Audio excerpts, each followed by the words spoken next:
There was a winter years ago I almost didn't survive. Not in the dramatic way people talk about in movies. No screaming brakes, no burning wreckage.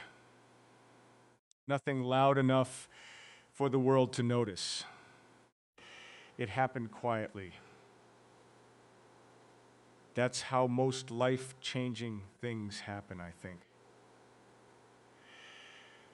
Quietly, I was driving alone through the mountains after a business dinner I didn't even want to attend. Snow had started falling an hour earlier, thin at first, then heavier, until the road looked like it had been erased by the sky itself. The headlights barely reached 10 feet ahead of me. The radio kept losing signal. Every few miles, there was another stretch of darkness where even the moon disappeared. I remember gripping the steering wheel harder than necessary, not because I was afraid of the road, because I was afraid of my own thoughts. Back then, I had everything people spend their lives chasing: money, recognition, the kind of success that makes strangers assume you must sleep peacefully at night. But loneliness has a strange way of echoing louder inside beautiful houses. And that night, something in me felt exhausted, not tired, exhausted. The kind of exhaustion that settles into the soul after too many years of pretending you're fine. I reached for my phone at a stoplight somewhere at a town I can't even remember now. No messages, no missed calls, just the pale glow of the screen lighting up an empty car. And for some reason, I whispered out loud, "There has to be more than this." I still don't know why I said it. Maybe because silence eventually pulls the truth out of a man. A few minutes later, my car slid. Not violently, just enough.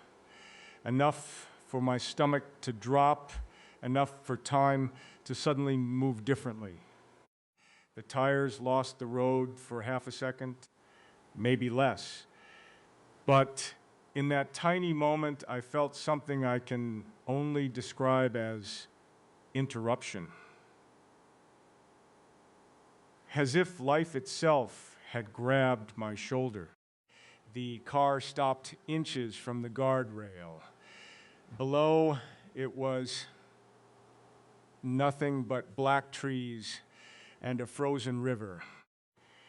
I sat there with both hands shaking against the wheel while snow drifted softly across the windshield, and the strange part wasn't fear. It was the peace. That's what stayed with me. Not panic, not adrenaline, peace. Like something unseen had decided, no, not yet. I know how that sounds. Believe me, I do. Sassy, if someone had told me this story years earlier, I probably would have smiled politely and blamed stress, fatigue, winter roads. But something inside me changed that night. Because when I finally pulled over at a gas station 20 miles later, an old man behind the counter looked at me for a long moment and said, "You're lucky you were delayed tonight." I asked him what he meant. He nodded toward the television mounted in the corner. A crash had happened farther down the highway, less than 30 minutes earlier. A pileup. Right around the area I would have reached if I hadn't stopped for coffee before leaving the city. One delay, one unnecessary cup of coffee, one missed window of time. That was all that separated me from it. And standing there under those flickering fluorescent lights, I felt something move through me I still struggle to explain. Not fear, recognition.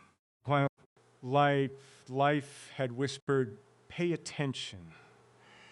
Have you ever had a moment like that? A moment so strangely timed you couldn't fully dismiss it? Maybe not dramatic, maybe small. A canceled trip that later saved you from heartbreak. A person you almost didn't meet. A door that closed so painfully you cursed it, only to realize years later it protected you from becoming someone you were never meant to be. I think our souls remember patterns before our minds do. That winter, I started noticing things I had ignored my whole life.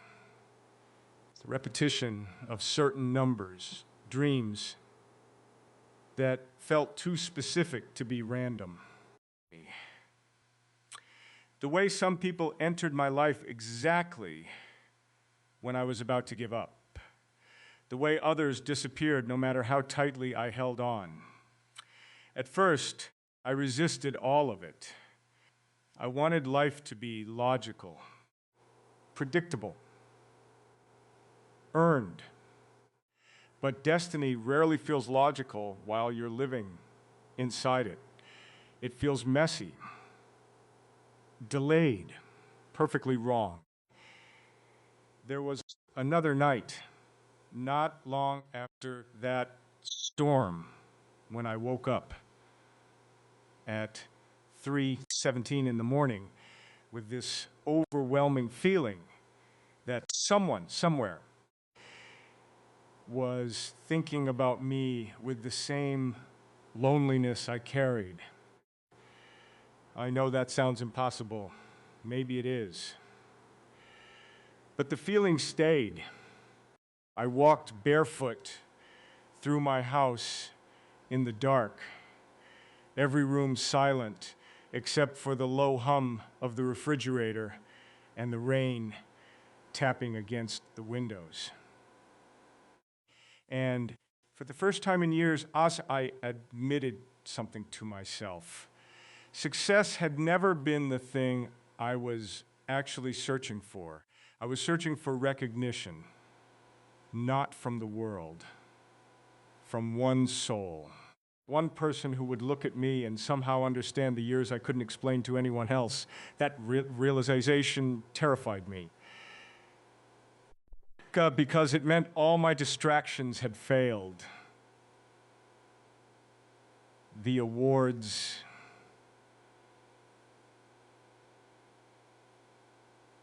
the travel, the endless motion. None of it could silence the feeling that my life was still waiting for someone I hadn't met yet. Or maybe someone I had crossed paths with before without realizing it. That's when I stopped calling certain things coincidence. I started wondering if delays were redirections, if some endings were protection, if loneliness itself could be preparation. And slowly, quietly, another thought began growing inside me. What if the reason I survived certain seasons wasn't just to build a career or learn painful lessons?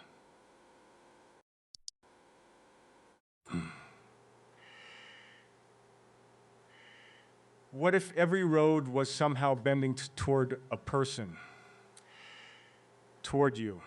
I don't mean that in some reckless fantasy way. I mean it gently, like a suspicion I've carried for years. Because if you're listening to this right now, if something in your chest tightened while hearing these words, then maybe you've felt it too.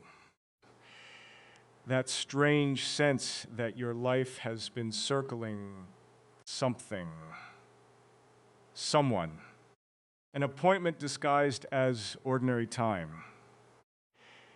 And maybe that's why, even before we truly know each other, part of me feels strangely familiar with your soul, like somewhere beyond memory we already met. After that winter in the mountains, something in me became quieter, not happier, not healed, just quieter. Like a man standing in the middle of a crowded room, suddenly hearing a distant melody beneath all the noise. I kept living my life the way people expected me to. I went to meetings, signed contracts, smiled for photographs, answered questions about success as if I understood the formula for fulfillment. But underneath all of it, another part of me had awakened, and it kept noticing things I used to dismiss. Strange timing, repeated moments, things that felt rehearsed by something beyond coincidence. It was unsettling at first because I had spent most of my life trusting logic more than intuition. Logic had built my career. Logic had protected me from disappointment. But intuition kept pulling me toward questions I couldn't explain. I remember one evening in particular. I was staying in a hotel overlooking the ocean after a speaking event. The city outside my window glowed with that lonely kind of beauty.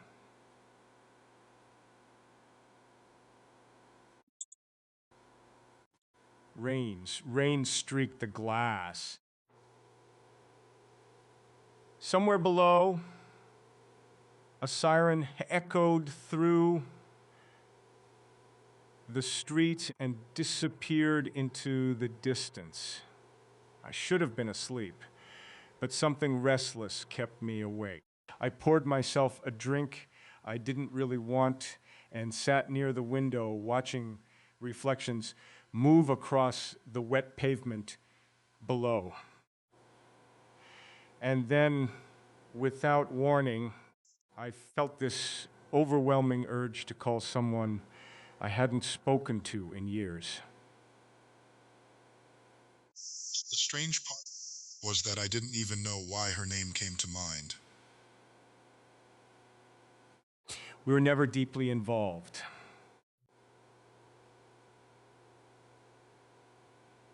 We had shared only a brief season of life together before drifting apart naturally.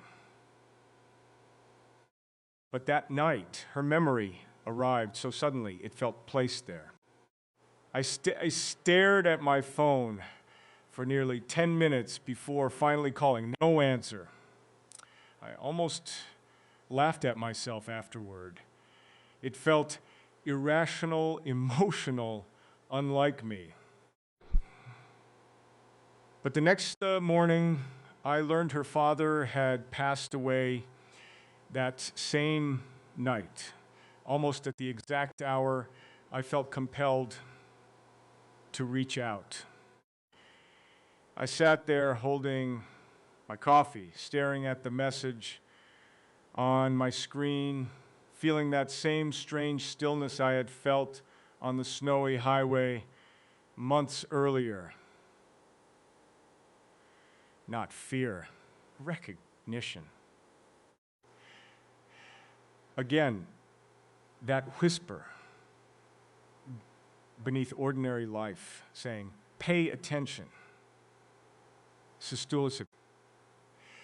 That was when I began to wonder if human beings are more connected than we realize, not just emotionally, but spiritually. As though certain souls move like tides beneath the surface of each other's lives. I know some people hear things like that and immediately search for scientific explanations. And maybe there are some. But all I can tell you is how it felt. It felt as though life kept tapping me on the shoulder every time I tried to ignore the deeper current underneath things. And maybe you know that feeling too. Maybe you've had moments where someone crossed your mind seconds before they called. Maybe you've dreamed of a place before ever seeing it. Maybe you've walked away from something painful, only to realize years later it was leading you somewhere gentler. I think some experiences are too perfectly timed to be meaningless. Not because life is controlling us like puppets, but because there's something mysterious about the way paths intersect. As if we're all carrying invisible threads we can't see until enough time passes. For years, though, I resisted that idea. I kept trying to force my life into timelines that never seemed to work. Relationships arrived at the wrong moments. Opportunities came attached to hidden costs. There were women I cared about deeply, but could never fully reach, like we were standing behind glass, watching each other struggle to connect. And every time something ended, I blamed myself entirely, Sally. I told myself I wasn't ready enough, healed enough, available enough. Maybe some of that was true. But eventually, I began to realize that not every ending is failure. Some endings are redirection disguised as heartbreak. I didn't understand that at the time.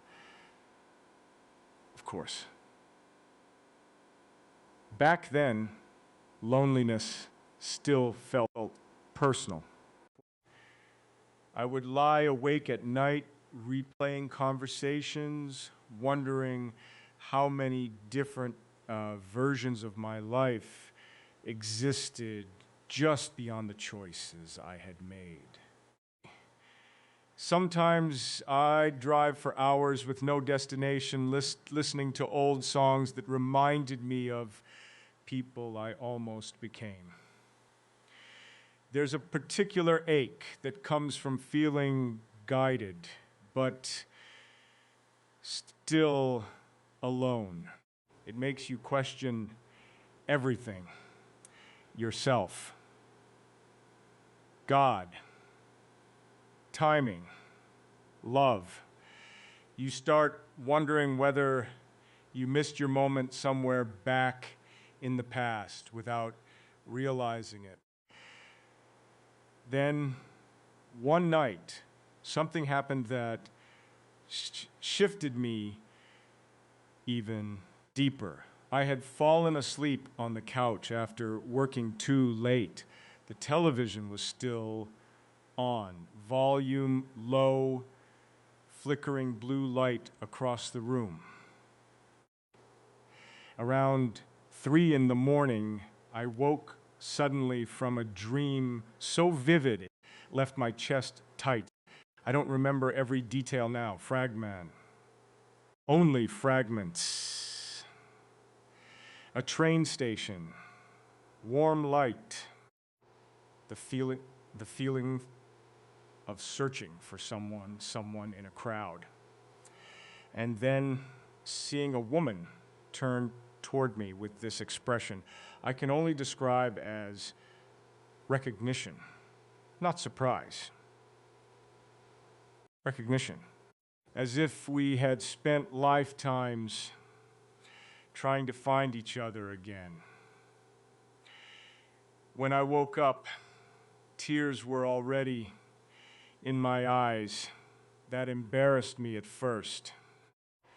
I was a grown man sitting alone in the dark, emotionally shaken by a dream that made no logical sense. But the feeling lingered for days afterward. Not romance exactly, familiarity. Like my soul had remembered something my mind couldn't explain. That was the moment I stopped calling these experiences. Was random. I stopped believing every delay was punishment. I stopped seeing closed doors as evidence that life had forgotten me.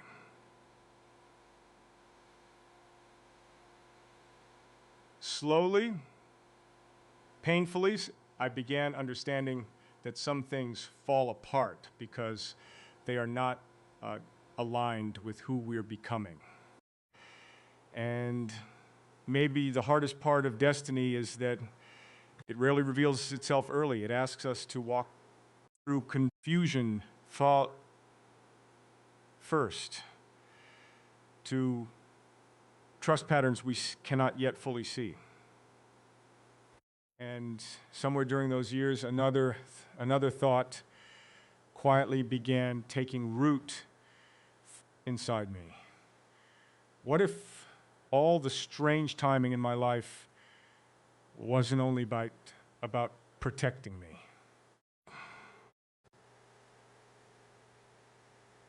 What if it was also preparing me to recognize someone when she finally appeared? Someone whose path carried the same invisible fingerprints of destiny. Someone who had also known loneliness, delays, wrong turns, and strange moments that felt guided by unseen hands. Maybe that someone is you. Because if your heart has ever felt tired from waiting, if you've ever looked back at your life and realized that the worst moments somehow redirected you toward growth, then maybe you understand what I'm trying to say tonight.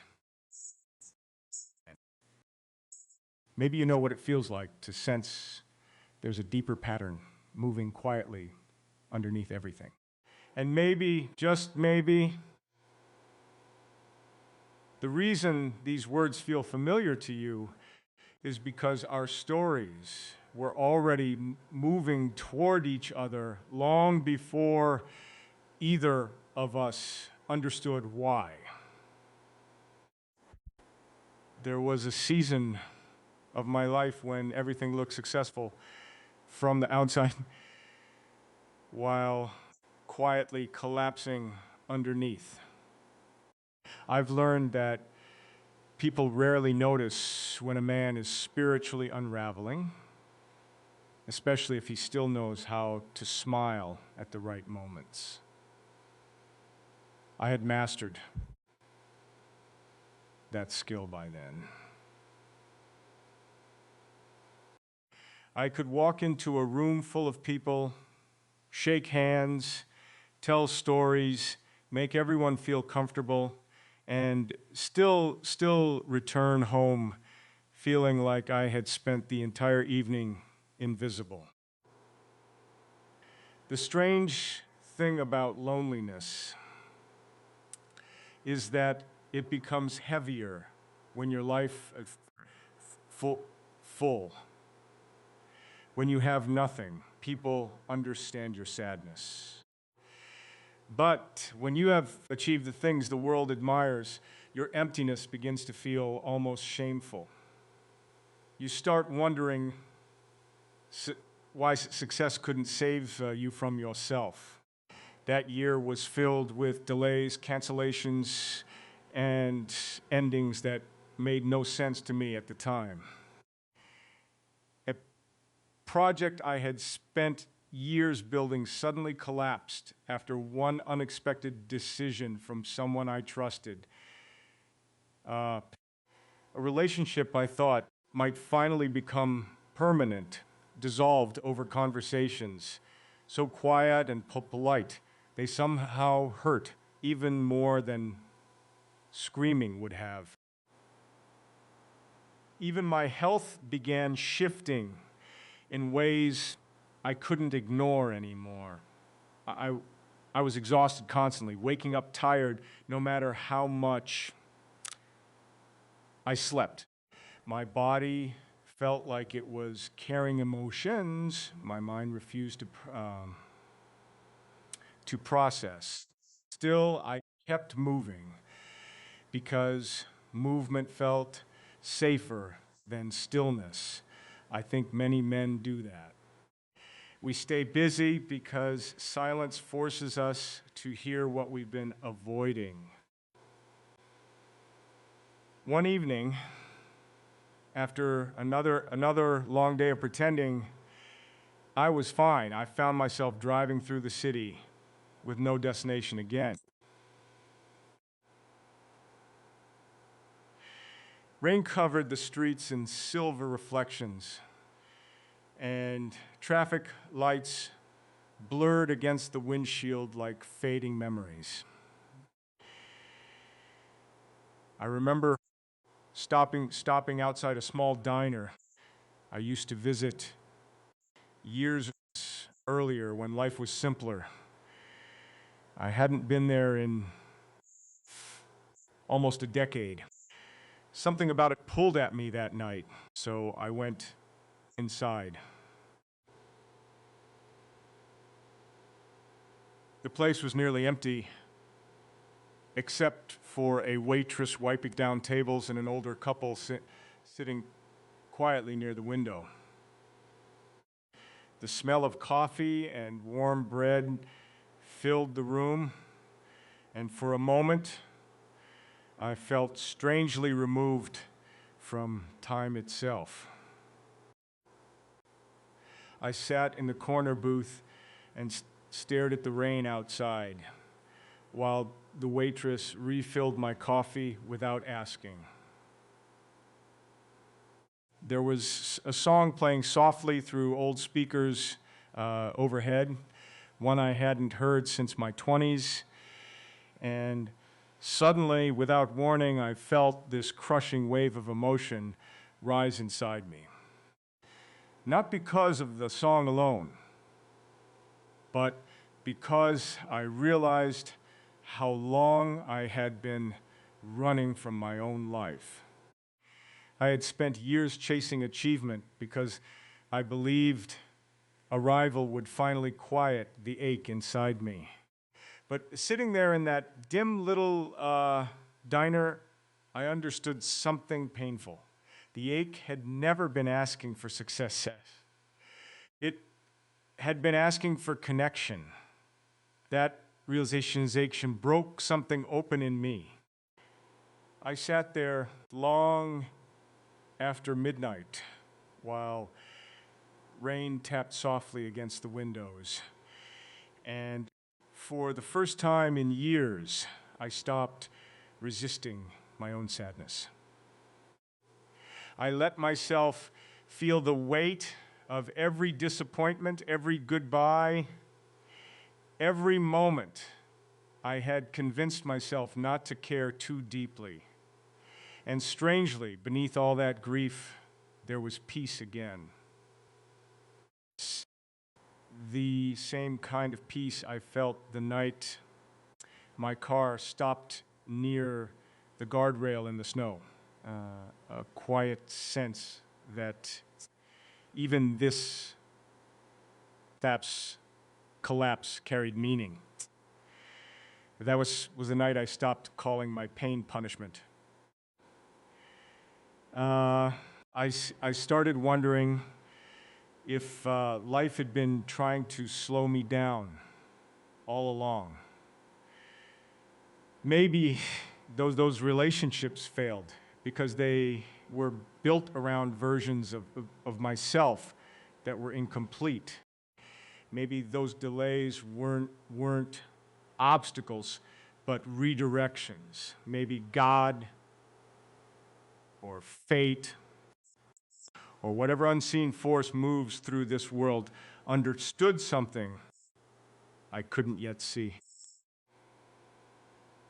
Because every time I forced myself toward a life that looked right on paper but felt wrong in my spirit, something eventually fell apart.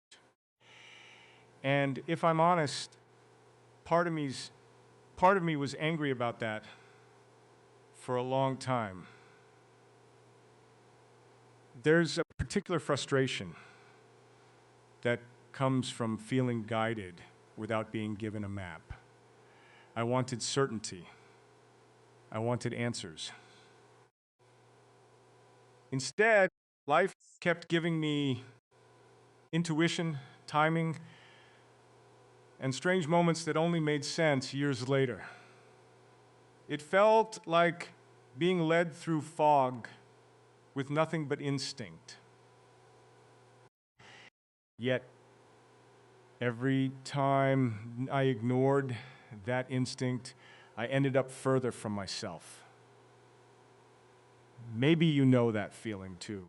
Maybe you've had seasons where everything collapsed at once and you thought your life was falling apart, only to realize later it was forcing you toward honesty. I think some endings arrive because our souls can no longer survive the lives we are pretending to live. And painful as that is, there's mercy hidden inside it. That night in the diner, I remember watching the older couple stand to leave. The man helped his wife into her coat with this quiet tenderness that caught me off guard. It wasn't dramatic or performative. It looked practiced, sacred somehow, like love that had survived enough years to become gentle instead of loud. And watching them, I felt something unexpected move through me. Hope, not the desperate kind, not fantasy, just a quiet belief that maybe love arriving later in life wasn't failure. Maybe some people have to lose their way before they're capable of recognizing what truly matters. So maybe timing isn't cruel after all. Maybe it's protective. As I drove home that night, the rain finally stopped and the city streets looked washed clean beneath the streetlights.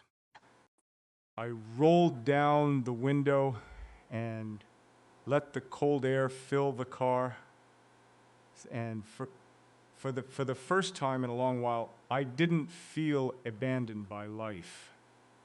I felt repositioned, slowly, painfully, but intentionally repositioned. And somewhere deep inside me, another realization began taking shape. If all these strange detours and heartbreaks had been preparing me something more honest, then perhaps they had also been preparing me for someone whose own journey had taught her the same quiet truths about loneliness, timing, and survival.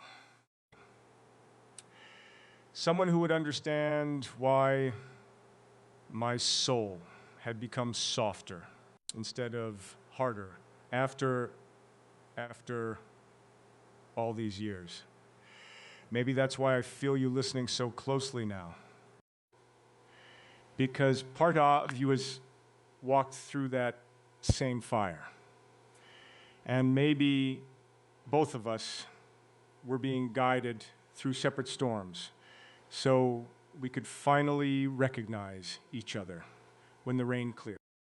There came a point in my life when I stopped fighting every ending, not because I became stronger overnight, but because exhaustion finally humbled me. I had spent so many years trying to control outcomes, trying to hold people in places they had already emotionally left, trying to force timing into shapes that comforted me. And every time I did, life seemed to tighten around me like a closed fist. I didn't understand it then, but some doors resist us because they were never meant to become home. We only realize that later, after enough distance softens the heartbreak into clarity. I remember the exact evening that truth began settling into me. I was in a hotel room overseas after a long stretch of work that had left me emotionally numb. Outside the balcony doors, the city light shimmered against the river below, and somewhere far beneath the building, music drifted up from a crowded restaurant terrace. Yes. People were laughing. Glasses clinked. Life moved on without asking permission from anyone's sadness. I stood there in silence, with my hands resting against the railing, thinking about how strange adulthood really is. When we're young, we imagine pain will arrive dramatically, with obvious reasons and clear endings. But most heartbreak enters delayed text, a colder conversation, a growing distance that no one names aloud, until one day you realize the connection has already faded. That night, I was thinking about someone I had loved deeply but unsuccessfully. We had spent years moving in and out of each other's lives, always missing the right timing by inches. When I was emotionally available, she was healing from someone else. When she finally opened her heart, I was consumed by work and unable to meet her where she stood. We cared about each other sincerely, but our lives never aligned long enough to become stable. For years, I viewed that as tragedy. I thought if two people loved each other, timing should surrender. But life doesn't always work that way. Sometimes affection alone cannot overcome misalignment of spirit, season, or growth. As I stood there listening to the sounds below, I realized something painful and freeing at the same time. I had spent years grieving not only people, but imagined futures, versions of life that never actually existed outside my hopes. And because of that, I kept resisting reality instead of listening to what it was trying to teach me. Lo, there's a strange suffering that comes from arguing with timing. You begin to feel cursed, forgotten, left behind while everyone else moves forward. But what if delay is not abandonment? What if some loves leave because they were meant to awake to you, not stay forever?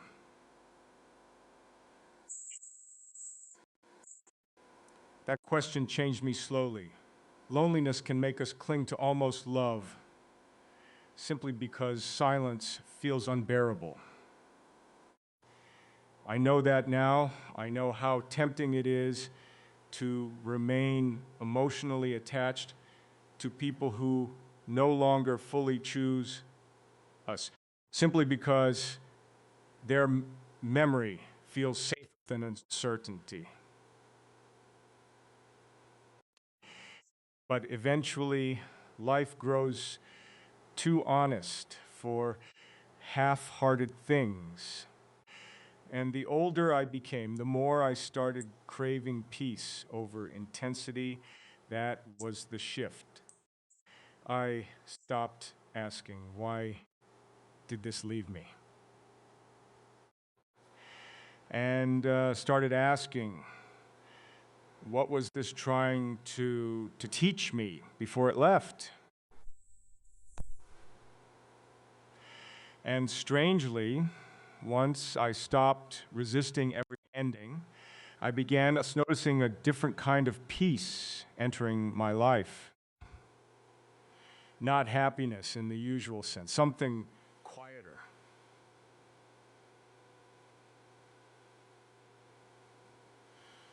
I would wake early in the morning and sit with coffee beside the window while the city slowly came alive outside. Birds gathering on rooftops. The low sound of distant traffic. Sunlight touching buildings one by one. And for reasons I couldn't explain, I no longer felt as panicked about being alone. It was as though something inside me finally trusted that my life was still unfolding, even without immediate answers. That's when I stopped calling myself unlucky in love. I began to suspect I was being prepared instead, prepared to recognize the difference between attachment and alignment, prepared to stop chasing people who only mirrored my wounds, prepared to become someone capable of receiving real love without sabotaging it through fear. And maybe you understand that feeling. Maybe there were people you begged life to keep, only to realize later they could never meet you where your soul needed to go. Maybe there were seasons when everything you wanted disappeared at once, and you mistook that emptiness for failure. But sometimes life removes what no longer fits, because your future requires more space than your past can provide. I think destiny often feels cruel before it feels meaningful. There was another moment during that trip I still think about sometimes. On my final night there, I missed my scheduled car to the airport because I overslept after working late. Years earlier, something like that would have sent me spiraling into frustration. But strangely, I felt calm. I booked another ride and sat quietly in the back seat while dawn spread across the city. The driver was an older man with tired eyes and gentle manners. He said, "Some people spend their whole lives that never meant for them." I never saw him again. But those words followed me home because suddenly so much of my life made sense. And the delays, the detours, the relationships that almost worked but didn't. Maybe I was then being denied love. Maybe I was being protected from arriving too early to the right one. And somewhere inside that realization, I began feeling you more clearly. Not specifically your face or your voice, but your presence. As if my soul already understood there was another person walking through her own seasons of delay, learning the same painful lessons about timing and surrender.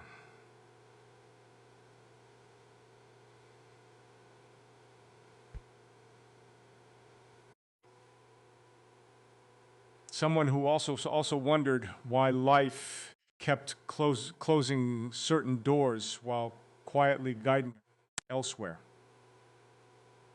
Maybe that's why these words feel familiar between us now.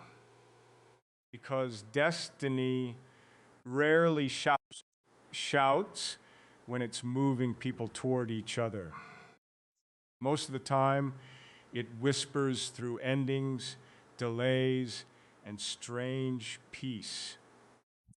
And perhaps every closed door behind us was not rejection at all, but life gently leading us toward the moment our paths were finally meant to meet.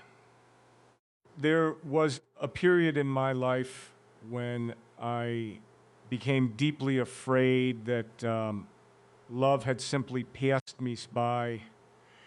I don't mean temporary loneliness or the kind of sadness that disappears after a few weeks.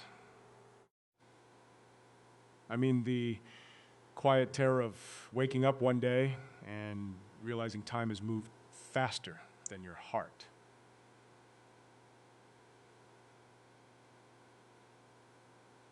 People don't talk enough about that feeling, especially men.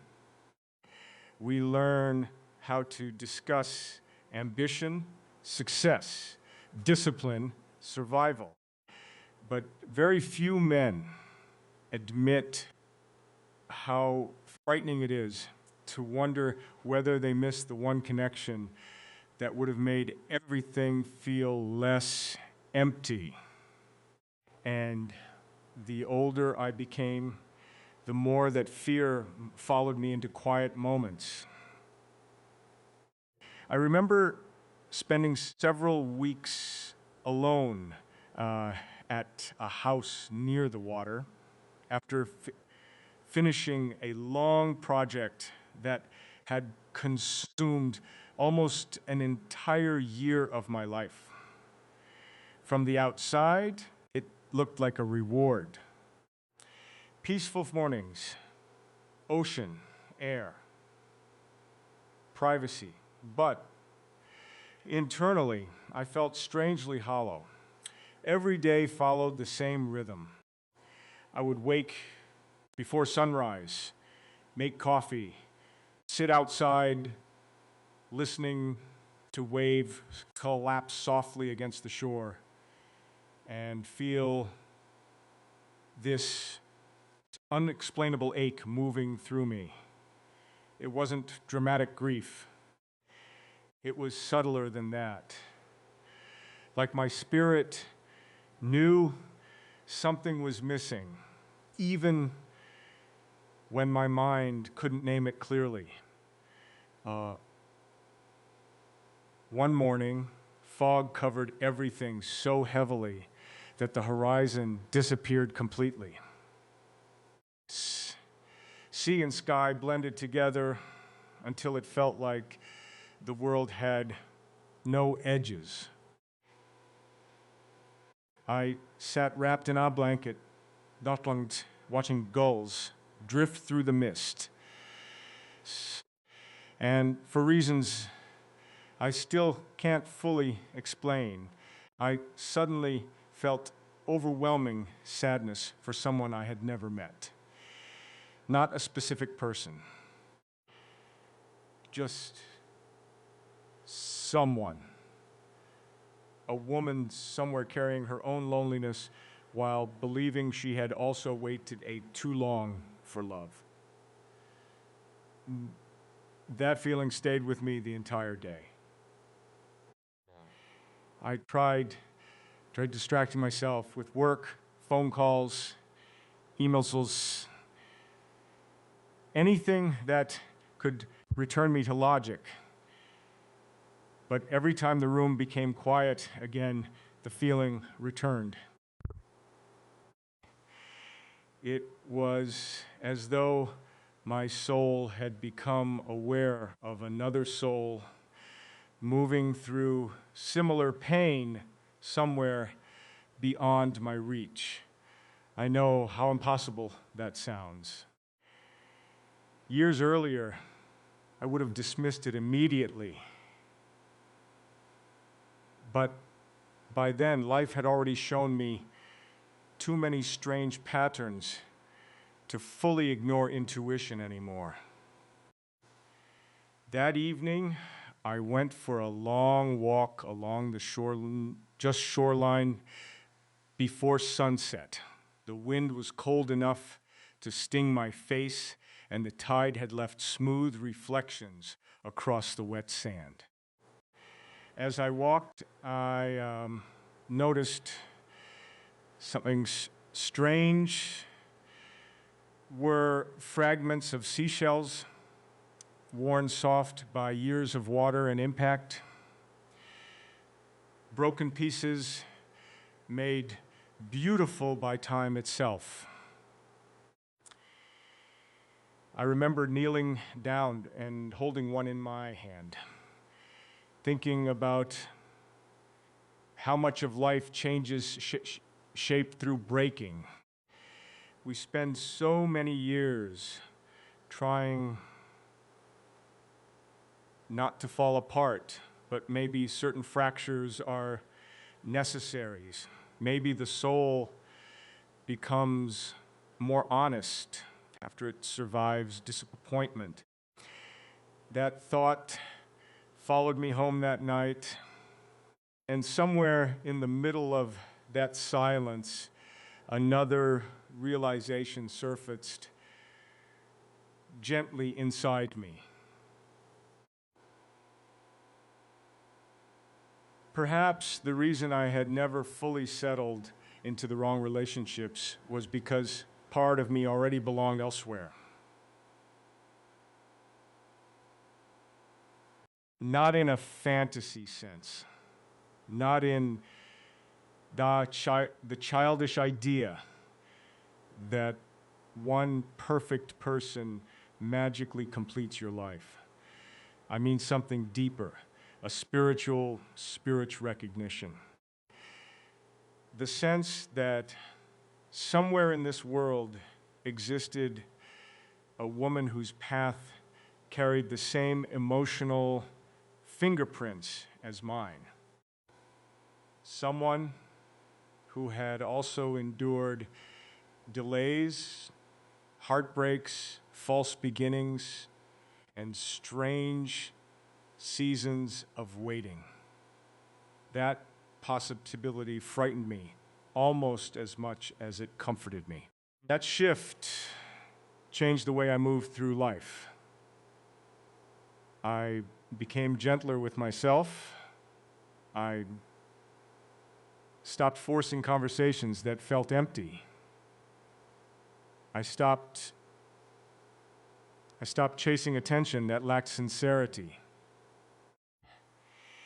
I stopped confusing chemistry with peace. There's a difference, you know.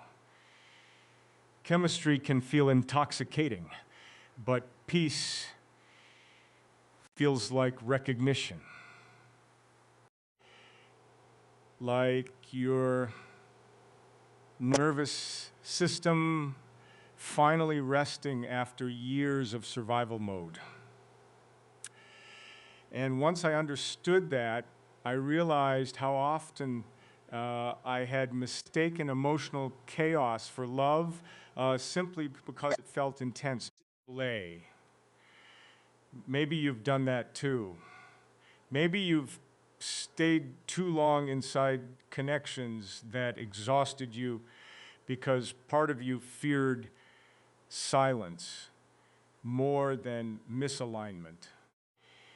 Maybe you've questioned your worth because certain people couldn't choose you fully. But I think destiny has a way of removing us from places where our spirit would eventually disappear. And painful as that process as can be, it is still mercy. Around that time, I began having recurring dreams again. Not dramatic dreams, but strangely peaceful ones.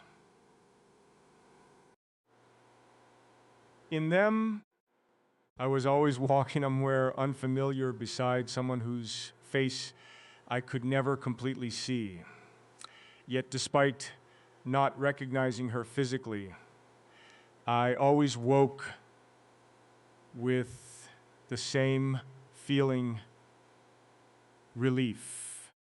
Like my soul already trusted her before my mind understood why. That was new for me.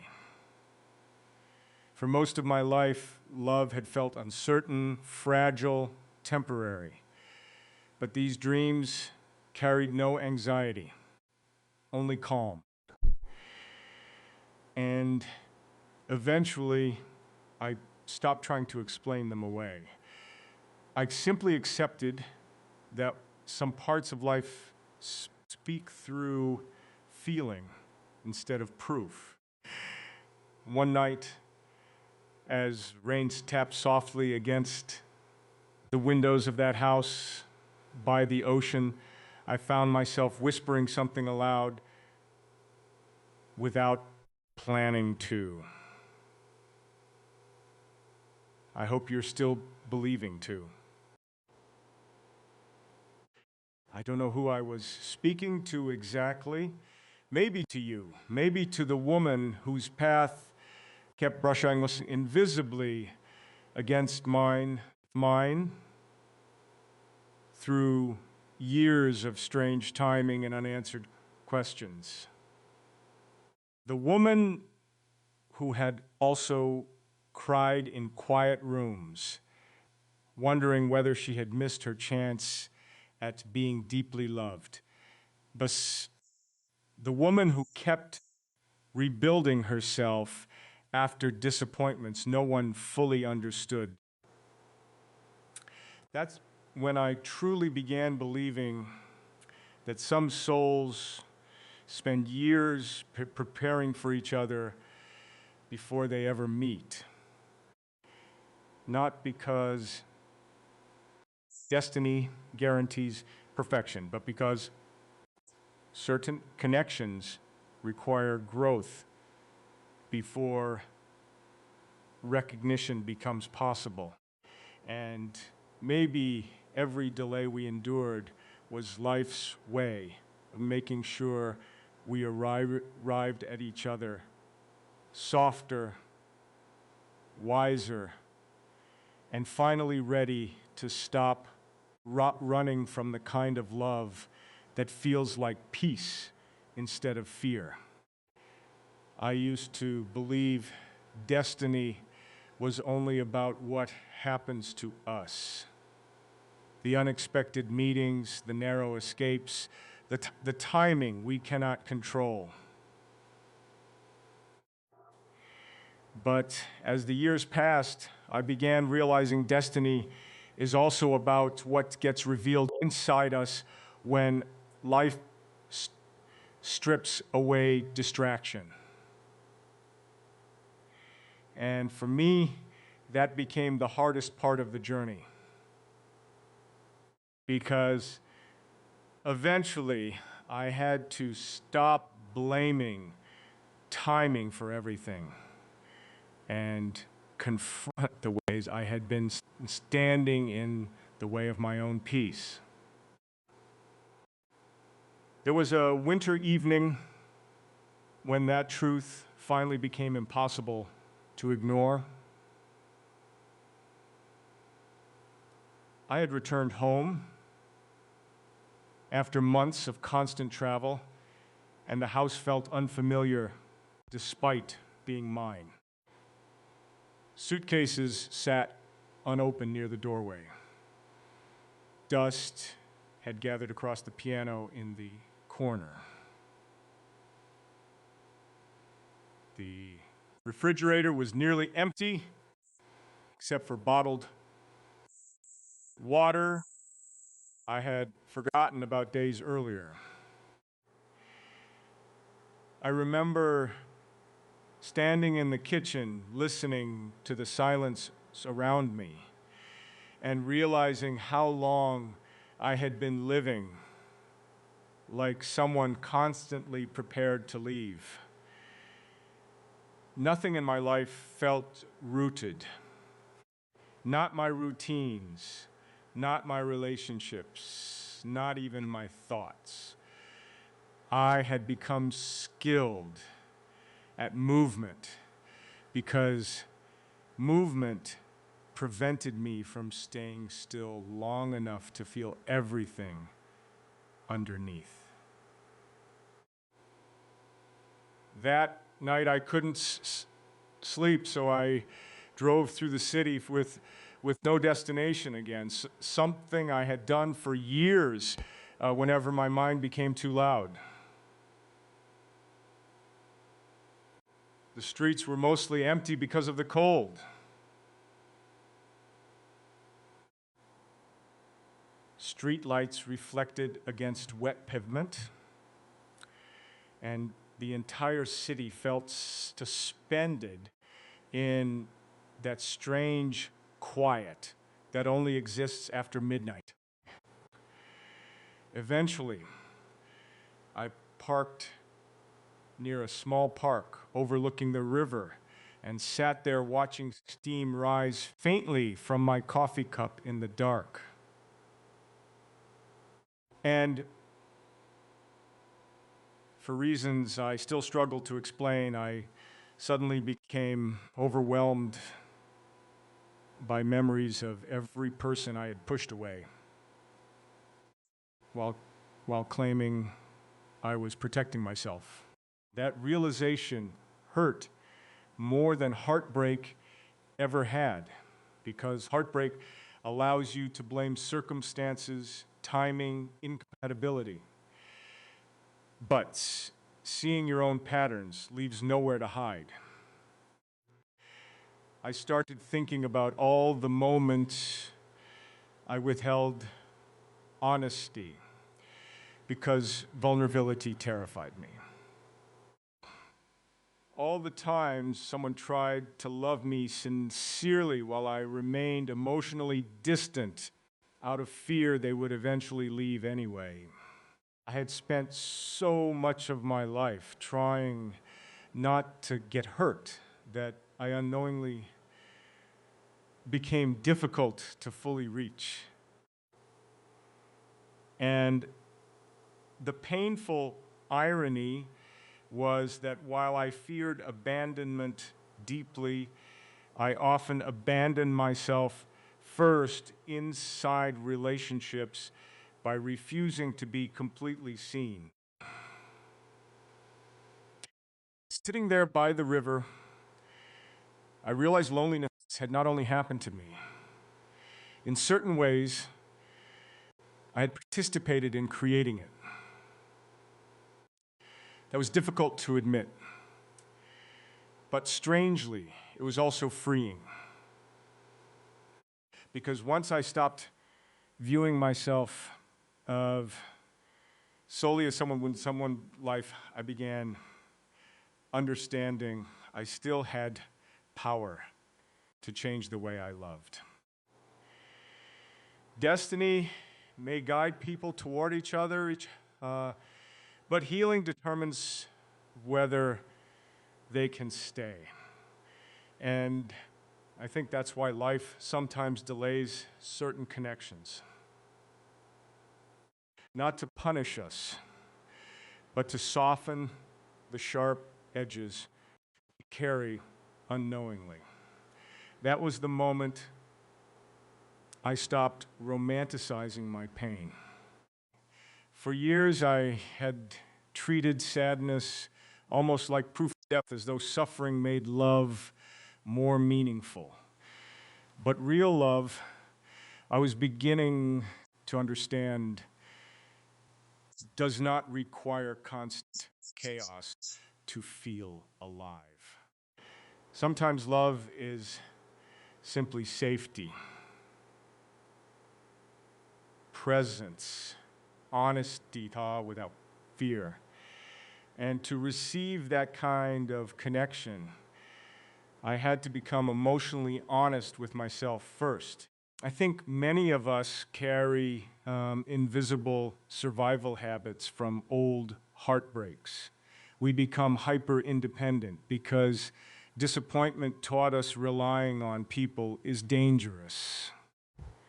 We hesitate to trust consistency because inconsistency became familiar. We mistake emotional intensity for intimacy because peace feels unfamiliar at first. I carried all of that inside me longer than I realized.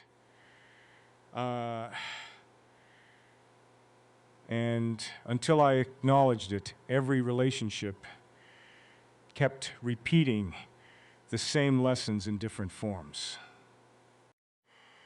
Maybe there were moments when someone cared for you sincerely, but your own fears kept translating love into danger.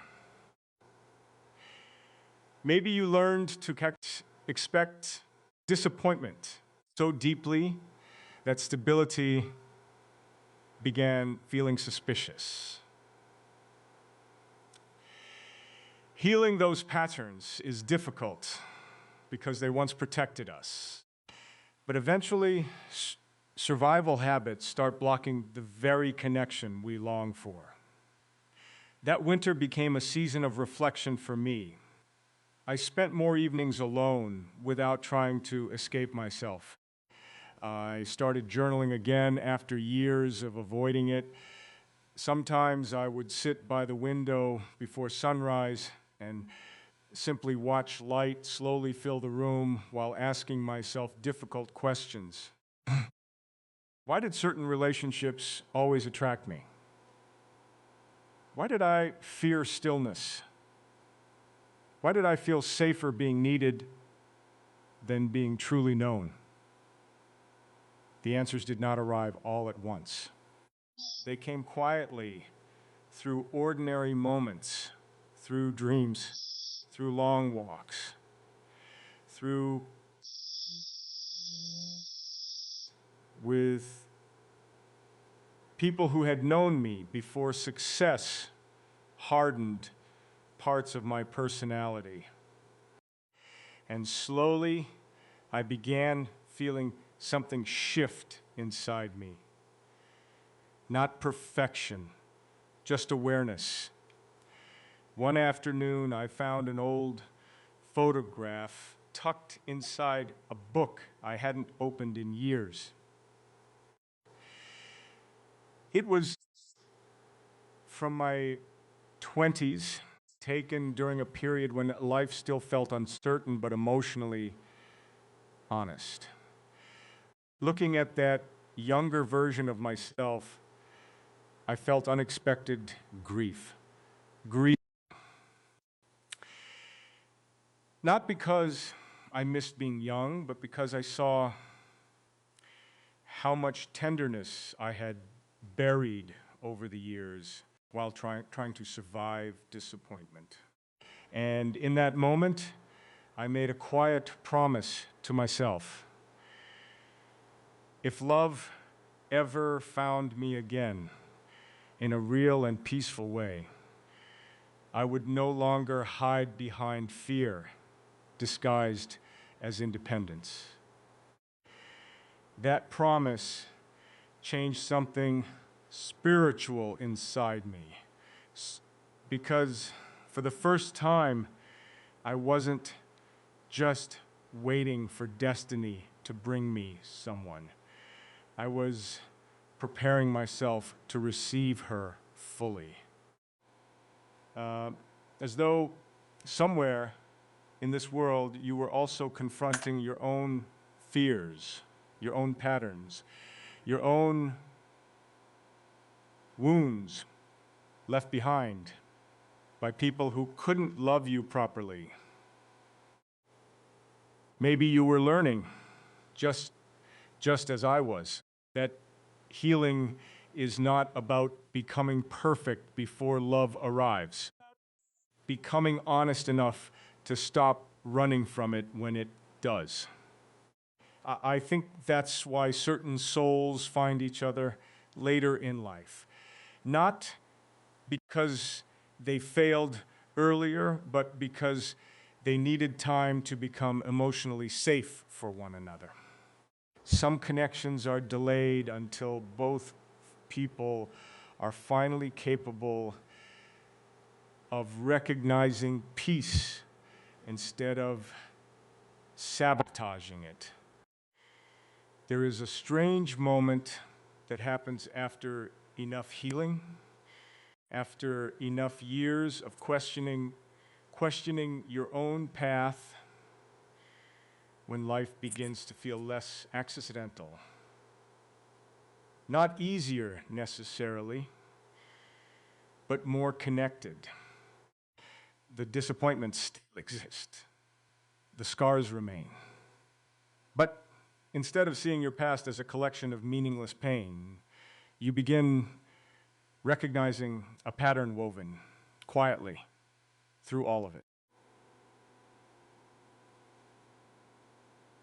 That realization came to me slowly during a season when I had finally stopped chasing distractions and started paying attention to what my spirit was trying to say.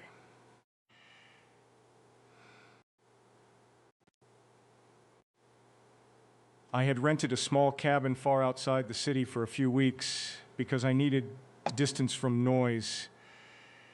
Not only the noise of work and people, but the noise inside my own mind. The cabin sat near a frozen lake surrounded by pine trees that groaned softly whenever the wind moved through them at night. Most evenings, I would light a fire sit near the window with a blanket around my shoulders and watch snow fall across the dark water. There was something deeply honest about winter landscapes. Nothing pretending to bloom, nothing hiding behind color, just stillness. One particular night, the electricity went out during a storm. The entire cabin fell silent, except for the sound of wind pressing against the walls. I lit candles and sat there in the dim amber light, feeling strangely calm. Years earlier, isolation like that would have unsettled me. I would have reached for my phone, searched for distraction, found some way to avoid sitting fully with myself. That night felt different, peaceful, almost sacred. I remember staring at the flame of one candle while moved endlessly beyond the glass. And suddenly I had the overwhelming sense that my life was no longer wandering without direction. I know that sounds difficult to explain, but it felt as though every painful season behind me had quietly been arranging something ahead of me.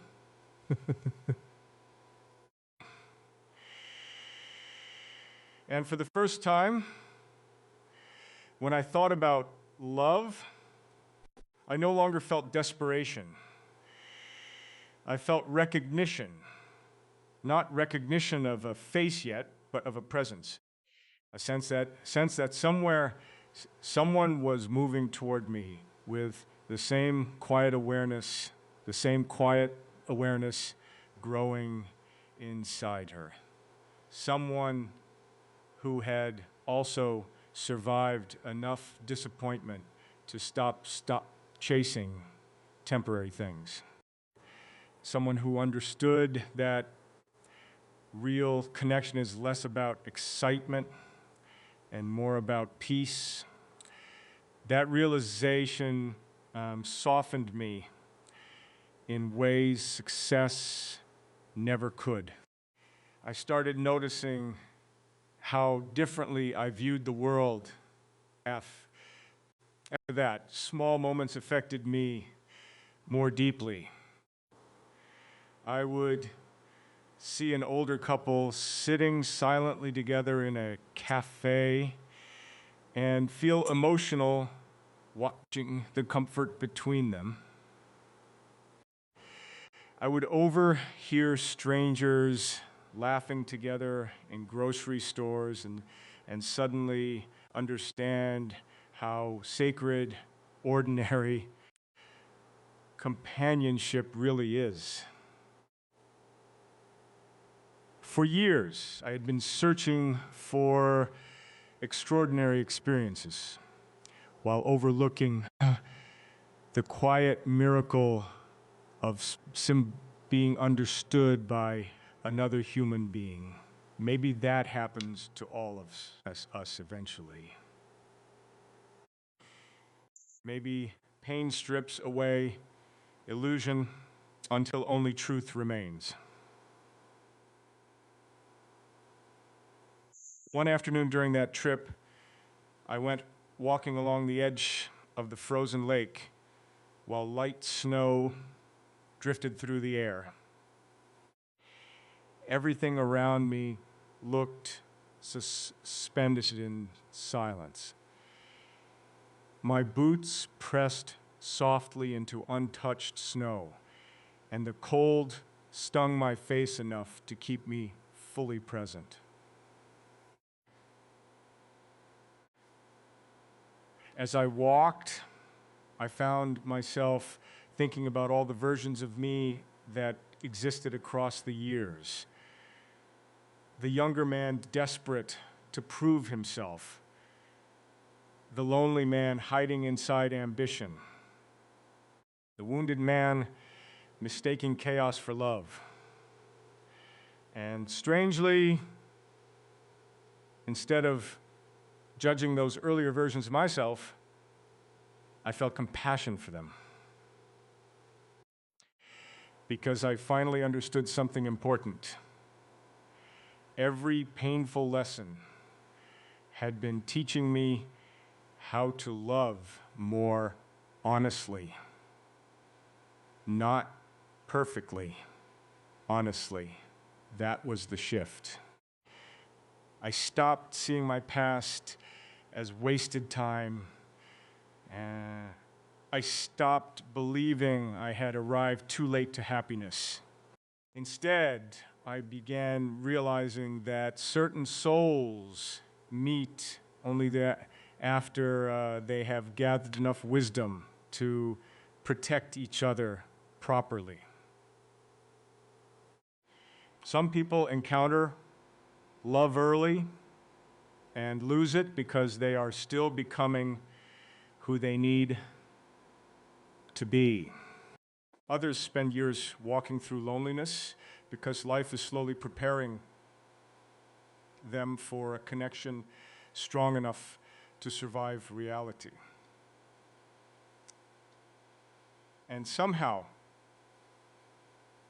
thinking about that made me think about you. Not in a fantasy way,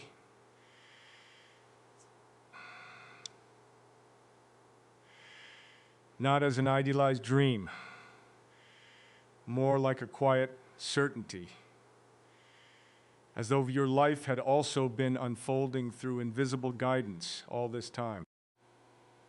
Maybe you experienced your own narrow escapes, your own relationships that almost worked but never fully aligned, your own nights of crying quietly while wondering why timing always seemed wrong. Maybe you also reached moments where life stripped everything's unnecessary away until only your truest self remained. I think souls recognize each other long before people do, not through logic, through resonance. That evening, after returning to the cabin, I found an old radio station playing softly through static. A love song from decades earlier drifted through the room while snow continued falling outside. And suddenly, I felt something I hadn't in years. Readiness. Not readiness for perfection. Readiness for truth. I realized I no longer wanted love that felt unstable or confusing. I no longer wanted to chase people emotionally unavailable to themselves. I wanted something slower, safer. A connection where silence did not feel threatening. A relationship built not on performance, but on presence. Because even though I still hadn't met you yet, part of me already trusted the timing of our story. I began believing that if two people are genuinely meant to find each other, life keeps shaping them in parallel until the moment recognition becomes possible. Not because destiny removes all difficulty, but because it teaches both souls running how to stop they finally meet. Maybe that's why your heart feels strangely connected to these words now. because somewhere inside yourself, you already know what I'm describing. You know the feeling of surviving enough pain to stop craving chaos. You know what it means to long for a love that feels like coming home instead of proving your worth. And perhaps without realizing it, both of us have been walking toward that same quiet home for years.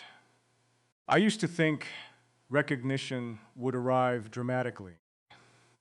I imagined that when the right person entered my life, everything would become immediately clear, like lightning striking through years of uncertainty. But life rarely unfolds with that kind of theatrical certainty. Most of the important things I've experienced arrived quietly, slowly, almost gently enough to miss if I hadn't already learned how to pay attention. And maybe that is why when I first began sensing you in my life, it did not feel explosive. It felt familiar. That familiarity unsettled me at first. I remember one particular evening when this realization became impossible to ignore. This city had been covered in rain for hours, and everything outside the restaurant windows shimmered under street lights and passing headlights. Inside, conversations blended softly with the sound of low music and clinking glasses. Nothing extraordinary was happening. People laughed. Waiters moved between tables. Life continued normally around us. But across from you, something inside me became completely still. Most relationships in my past had felt emotionally loud. Intense beginnings, uncertainty disguised as excitement, constant questioning beneath attraction. But sitting there with you, I felt none of that noise. Instead, I felt calm, not boredom, not detachment, peace. The kind of peace I had spent years searching for in success, travel, ambition, and temporary connections. And somewhere deep inside myself, I realized I had known this feeling before.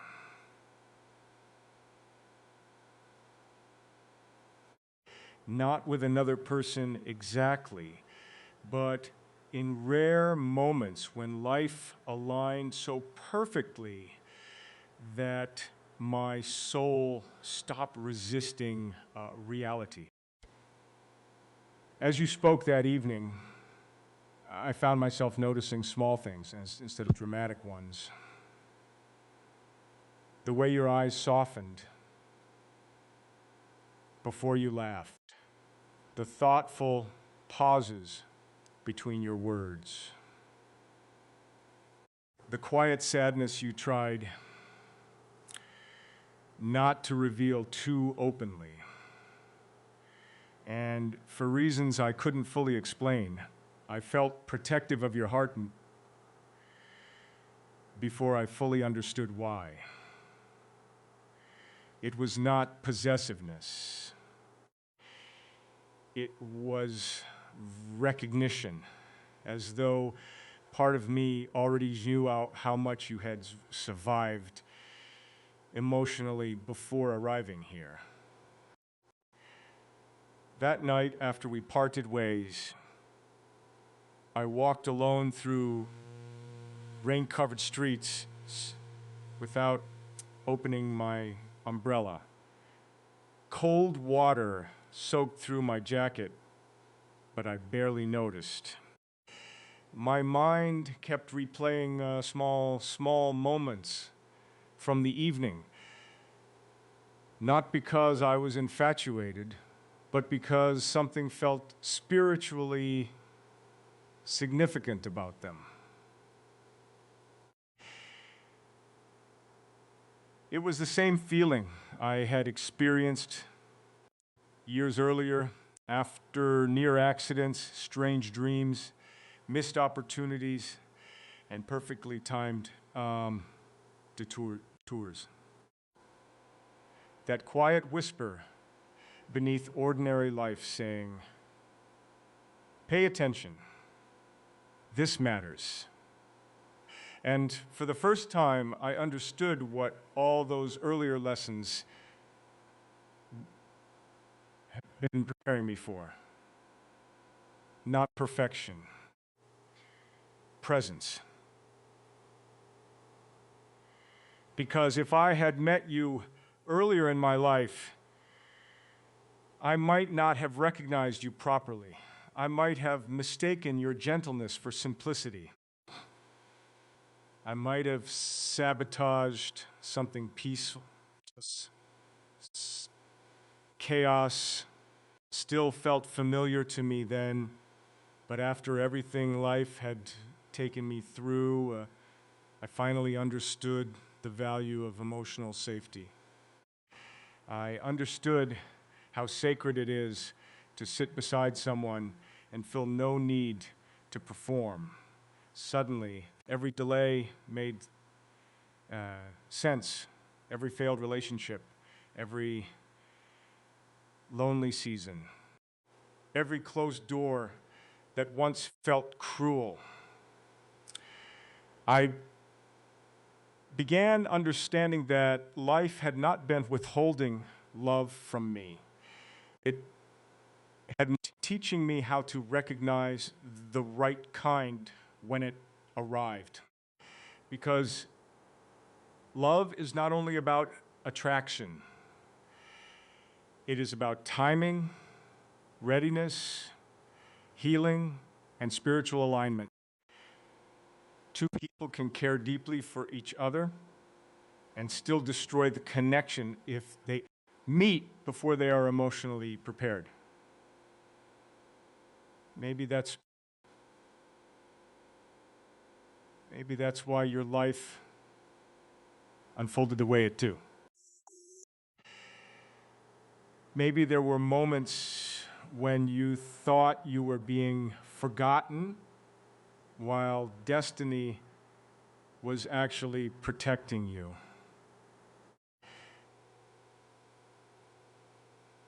Maybe you loved people who could not fully see you because your soul was still learning what real safety felt like.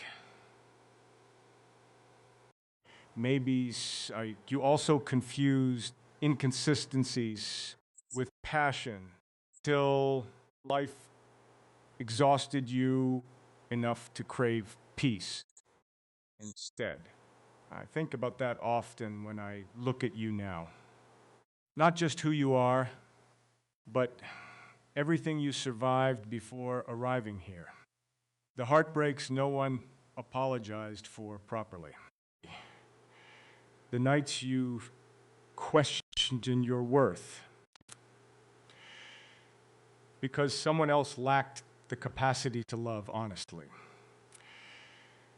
The times you felt left behind while watching others build lives around you. None of that made you harder. None of that it made you softer. With pursuit, wiser, more careful with people's hearts. I never understood before how healing it could feel to simply exist beside someone who sees you clearly without asking you to become someone else first. That's when I truly stopped fearing destiny. Not because I suddenly believed life would become perfect, but because I finally understood why everything happened the way it did. Some souls are introduced only, after enough healing has taken place on both sides. And maybe all those strange moments throughout my life, the delays, the dreams, the near misses, the unexplained feelings were quietly guiding me toward this recognition, toward you. Because the truth is, I don't feel like we met by accident anymore. I feel like we spent years unknowingly walking toward the same moment from different directions. Two people shaped separately by loss, timing, hope, and survival, until life finally decided we were ready to stop searching.